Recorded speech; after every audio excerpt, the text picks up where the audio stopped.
Hi! ഇന്ന് ഞാന് ഒരു ബ്രൈഡൽ മേക്കപ്പാണ് കാണിക്കുന്നത്. ഏകദേശം എനിക്ക് തോന്നുന്നു ഉദ്ദേശം ഒരു 3:30 മണി കഴിഞ്ഞ് കാണും ഞാൻ പാർലറിലെത്തിയപ്പം. നിങ്ങള് വിചാരിക്കും എന്തുകൊണ്ടാ ഇത്രയും വെളുപ്പിനെ ചെയ്യുന്നേന്ന്.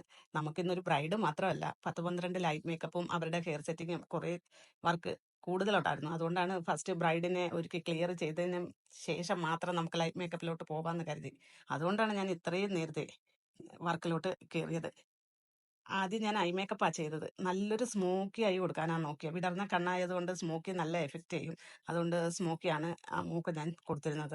നമ്മുടെ സ്റ്റാഫ് വരാൻ 1 അവർ താമസിക്കുമെന്ന് നേരത്തെ പറഞ്ഞിരുന്നതുകൊണ്ട് ഞാൻ ഫേസ് മേക്കപ്പ് ഫുള്ള് കഴിഞ്ഞതിന് ശേഷമാണ് ഹെയർ സ്റ്റൈലും സാരി ട്രിപ്പിങ്ങും ബാക്കിയുള്ളതെല്ലാം ചെയ്തത് കേട്ടോ.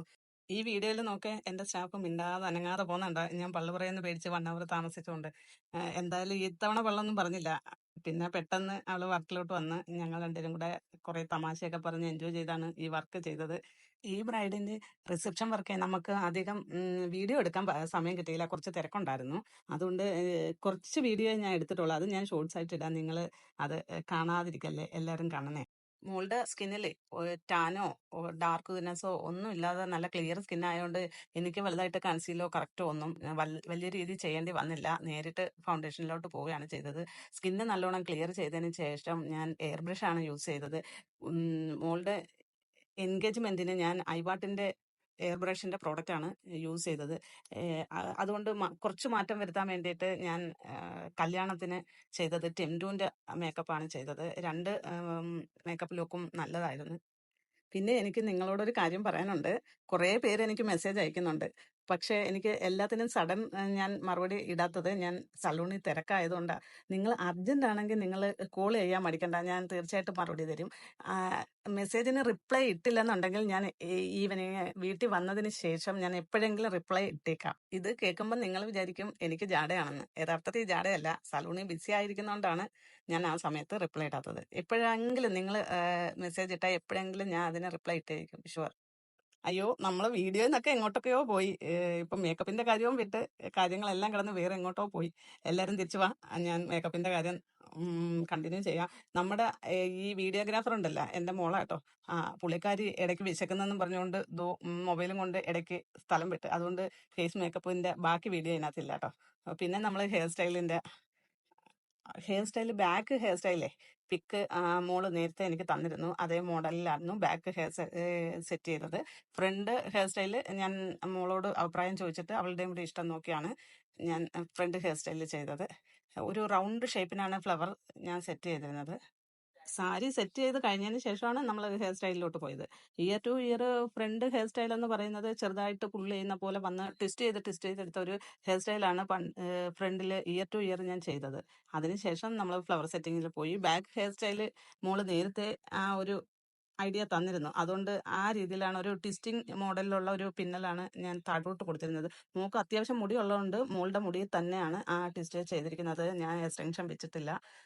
എന്നിട്ട് ആ റൗണ്ട് രീതിയിൽ ഫ്ലവർ ഞാൻ സെറ്റ് ചെയ്തതിന് ശേഷം കുറച്ച് റോസ് പെറ്റൽ ഉണ്ട് ചേച്ചി എന്ന് പറഞ്ഞു മോള്. അപ്പോൾ അതും കൂടി ഒന്ന് ആഡ് ചെയ്യാൻ പറഞ്ഞുകൊണ്ട് ചെറിയ കുറച്ച് റോസാപ്പൂക്കളായിരുന്നേ. അത് ഫ്ലവർ ഞാൻ ഹെയറിന്റെ മേളിൽ റൗണ്ടിന് ഓരോന്ന് കൊടുത്തു. അതിനുശേഷം പിന്നെ നിങ്ങളോടൊരു കാര്യം പറയാനുള്ളതെന്ന് പറയുന്നത്, നെറ്റിപ്പൊന്ന് നമ്മൾ സെറ്റ് ചെയ്ത് കഴിഞ്ഞ് ഡബിൾ ഷെയ്ഡ് ടേപ്പായിരുന്നു ഞാൻ ഒട്ടിച്ചുകൊണ്ടിരുന്നത് ഇതിന് മുമ്പ്. അത് പക്ഷേ സിന്ദൂരം ഇളക്കിയതിന് ശേഷം സിന്ദൂരത്തിൽ പിന്നെ ഒട്ടാതെ വരും. മിക്ക ഫോട്ടോകളിലും താലികെട്ട് കഴിഞ്ഞ സിന്ദൂര ഇടയിൽ കഴിഞ്ഞുള്ള ആ സീന് കഴിയുമ്പോഴത്തേക്കും നെറ്റിപ്പൊന്ന് ഒരു സൈഡിലോട്ട് മാറി കിടക്കുന്നതായിരിക്കും മിക്ക പിക്കുകളിലും ഞാൻ കാണുന്നത്. അതുകൊണ്ട് ഇപ്പം ഞാൻ ചെയ്യുന്നതെന്ന് പറയുന്നത് അവിടെ സ്റ്റിച്ച് ചെയ്ത് പിടിപ്പിക്കുക ചെയ്യുന്നത്. അപ്പം നെറ്റിപ്പൊന്ന് മാറ്റിയാലും കുറച്ച് കഴിയുമ്പം തിരിച്ച് അവിടെ തന്നെ സ്റ്റേ ആവും. ബ്രൈഡിന്റെ സാരി നല്ല കളർ ഷെയ്ഡും ആ വർക്കുകളും ഒക്കെ നല്ല വർക്കായിരുന്നു. ആ മജന്തയും പച്ചയും കൂടെ ഉള്ള കോമ്പിനേഷൻ മൂക്ക് നല്ലോണം ഇണങ്ങുന്നുണ്ടായിരുന്നു. പക്ഷെ സാരിക്ക് ചെറിയൊരു കട്ടി പോലെ നമുക്ക് സ്റ്റിഫ്നെസ് ഫീൽ ചെയ്തു സാരി ഉടുപ്പിച്ചപ്പം. വേറെ മിസ്റ്റേക്ക് ഒന്നും ആ സാരിക്കില്ല. നല്ല ഭംഗിയുണ്ടായിരുന്നു കേട്ടോ. അത് ആ കളറ് മൂക്ക് നന്നായിട്ട് ഇണങ്ങുന്നുണ്ടായിരുന്നു. ഇപ്പം നിങ്ങൾ കാണുന്നത് ഞാൻ ഓർണമെന്റ്സ് സെറ്റ് ചെയ്യാൻ തുടങ്ങുന്നതിൻ്റെയാണ്. അതിൽ ഓരോ മാലയിലും ഞാൻ 4 സ്റ്റിച്ചിങ് വീതമാണ് ഞാൻ കൊടുക്കുന്നത്. നിങ്ങൾ ശ്രദ്ധിച്ച് നോക്കിയാൽ കാണാം. ഓരോ മാലയ്ക്കും 4 മേളിൽ 1 താഴെ 1 അങ്ങനെ 2 സൈഡിൽ 4 സ്റ്റിച്ചിങ് വീതമാണ് കൊടുത്ത് ഓരോ മാലയും ഞാൻ സെറ്റ് ചെയ്തത്. എന്നിട്ട് ഓരോ ഗ്യാപ്പിന്റെ ഇടയ്ക്കും ഞാൻ സ്റ്റിക്കർ ഒട്ടിക്കുന്നുണ്ടായിരുന്നു മാല ഇളകി നീങ്ങാതിരിക്കാൻ വേണ്ടിയിട്ട്. ഇപ്പം സമയം ഏതാണ്ട് 6 മണിയോളം ആയി. എൻ്റെ ലൈറ്റ് മേക്കപ്പിന്റെ കുട്ടികൾ ഓരോന്നോരോന്നായി വന്നു തുടങ്ങി. അപ്പോഴത്തേക്കും ഞാൻ മോളുടെ ഫൈനൽ ടച്ചപ്പ് വർക്കിലാണ്. ഓർണമെന്റ്സ് സെറ്റ് ചെയ്ത് ചെറിയ ചെറിയ കറക്ഷൻസ് ഒക്കെ ഉണ്ടായിരുന്നു, ക്ലിയർ ചെയ്ത്. മോളോട് ചോദിച്ചു എന്തെങ്കിലും കറക്ഷൻസ് വല്ലതും ഉണ്ടെങ്കിൽ എല്ലാം ക്ലിയർ ചെയ്ത് തരാം. അതിനുശേഷം അവളെ നിന്ന് ദക്ഷിണ മേടിച്ചു. കുനിഞ്ഞ് കാലിൽ തൊട്ട് ഒഴുവല്ലെന്ന് പ്രത്യേകം ഞാൻ പറഞ്ഞിട്ടുണ്ട്. കാരണം ഇത്രയും വീതിയുള്ള മാലകൾ കുനിഞ്ഞ് കാലിൽ തൊട്ട് ഒഴുകുമ്പോഴത്തേക്ക് അതിൻ്റെ ഫിനിഷിങ് പോകും. കുനിയുന്ന പരിപാടി വേണ്ടാന്ന് പറഞ്ഞു. പിന്നെ അനിയത്തിക്കുട്ടിയെ ഞാൻ മേക്കപ്പ് ചെയ്തു. അനിയത്തിക്കുട്ടിക്കും HD മേക്കപ്പ് തന്നെയാണ് ഞാൻ ചെയ്തത്. അനിയത്തിക്കുട്ടിക്ക് ഓരോ മേക്കപ്പിന്റെയും ഐ മേക്കപ്പിന്റെയും ഹെയർ സ്റ്റൈലിന്റെ എല്ലാത്തിനും ഐഡിയ ഉണ്ടായിരുന്നു. എല്ലാം എനിക്ക് പറഞ്ഞു തന്നു, അങ്ങനെ ചെയ്യണം ഇങ്ങനെ ചെയ്യണം എന്ന് പറഞ്ഞു തന്നു. ഹെയർ ബ്ലോ ഡ്രൈ ചെയ്യാതെ അയൺ ചെയ്തിട്ടാണ് ഹെയർ സെറ്റ് ചെയ്തത്. ഇച്ചിരി കുറച്ച് കിളി ഹെയർ പോലത്തെ ഡ്രൈ ഹെയർ ആയിരുന്നു. അത് അയൺ ചെയ്ത് ഫുൾ അയൺ ചെയ്യിച്ചിട്ടാണ് മേക്കപ്പ് നമ്മൾ സെറ്റ് ചെയ്തത്. പുള്ളിക്കാരിക്ക് നെറ്റിപ്പോയിന് സെറ്റ് ചെയ്തു. ഹെയർ സ്റ്റൈൽ പറഞ്ഞ പോലെ തന്നെ ചെയ്തു കൊടുത്തു. HD ആയിരുന്നു, നല്ല ഗ്ലോ ആയി ഫേസ്. അനിയത്തിക്കുട്ടിയുടെ മേക്കപ്പ് കഴിയാറായ സമയത്തേക്ക് നമ്മളെ പാർലറിൽ നല്ല തിരക്കായി. ലൈറ്റ് മേക്കപ്പിന്റെ എല്ലാ കസ്റ്റമറും വന്നു കഴിഞ്ഞു. നമ്മുടെ സ്റ്റാഫ് കുട്ടികളെല്ലാം ചേർന്ന് ഹെയർ എല്ലാം നന്നായിട്ട് സെറ്റ് ചെയ്ത് കേട്ടോ.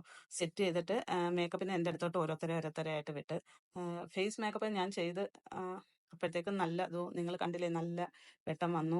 ഷോപ്പിനകത്തേക്ക് നല്ല എല്ലാവരുടെയും ഫേസിലടിക്കത്തക്ക രീതിയിൽ വെട്ടമായി. എല്ലാവരും ഒരു ഉന്മേഷമായി കേട്ടോ, സ്മാർട്ടായി. എല്ലാവരും പോകാനുള്ള ധൃതിയും എല്ലാവർക്കും ഒരേപോലെ ഒന്നിച്ചൊരുങ്ങി ഇറങ്ങണമെന്നുള്ള അവരൊരു ഹാപ്പി മൂഡിലായിരുന്നു. അവർ 5-6 പേര് ഒന്നിച്ച് വന്നവർ. അവരുടെ കൂട്ടുകാരുടെ മാരേജ് ആയിരുന്നു. കുറച്ച് ദൂരമായിരുന്നു മാരേജ്. അപ്പോൾ എല്ലാവരും ഇവിടെ നേരത്തെ പറഞ്ഞിട്ട് ഒന്നിച്ച് സെറ്റായാണ് പോകാൻ നോക്കിയത്. അപ്പം ഒരേ കളർ സാരി. കരകൾ തമ്മിൽ നല്ല മാറ്റമുണ്ട് കേട്ടോ. ബ്ലൗസും ചേഞ്ചാണ്, പക്ഷേ സാരി എല്ലാവരുടെയും മെയിൻ ഒരു കളറായിരുന്നു, ഒരു ക്രീം ഷെയ്ഡിലെ സാരിയാണ്. എല്ലാവർക്കും ഹെയർ സെറ്റ് ചെയ്തു, അതും നന്നായിട്ട് ഇഷ്ടപ്പെട്ടു കേട്ടോ. ഈ ലൈറ്റ് മേക്കപ്പിന്റെ 6 പേരുടെ മേക്കപ്പ് കഴിഞ്ഞപ്പോഴത്തേക്ക് നമ്മുടെ വീഡിയോഗ്രാഫർ അങ്ങ് ഡൗൺ ആയെന്ന് മാത്രമല്ല, പുള്ളിക്കാരി പിന്നെ വീഡിയോ എടുക്കത്തില്ലെന്നുള്ള കണ്ടീഷനായി. പുള്ളിക്കാരിക്ക് വിശക്കുന്നേ എന്നുള്ള നിലവിളിയുമായി. അപ്പോഴത്തേക്കും നമ്മുടെ ബ്രൈഡ് കോച്ചിന്റെ റിലേറ്റീവ്സ് ഒരുങ്ങാനെത്തി. അവരുടെ ഒന്നും വീഡിയോ പുള്ളിക്കാരി ഒരെണ്ണം പോലും എടുത്തില്ലെന്നാ സത്യം. അത് കാരണം ഇതിനകത്ത് അതൊന്നും ആഡ് ചെയ്യാൻ പറ്റിയില്ല. അപ്പം നമ്മുടെ വീഡിയോ ഇത്രയേ ഉള്ളൂ. നിങ്ങൾ ഇഷ്ടപ്പെട്ടാൽ സപ്പോർട്ട് ചെയ്യണം. Bye bye, take care.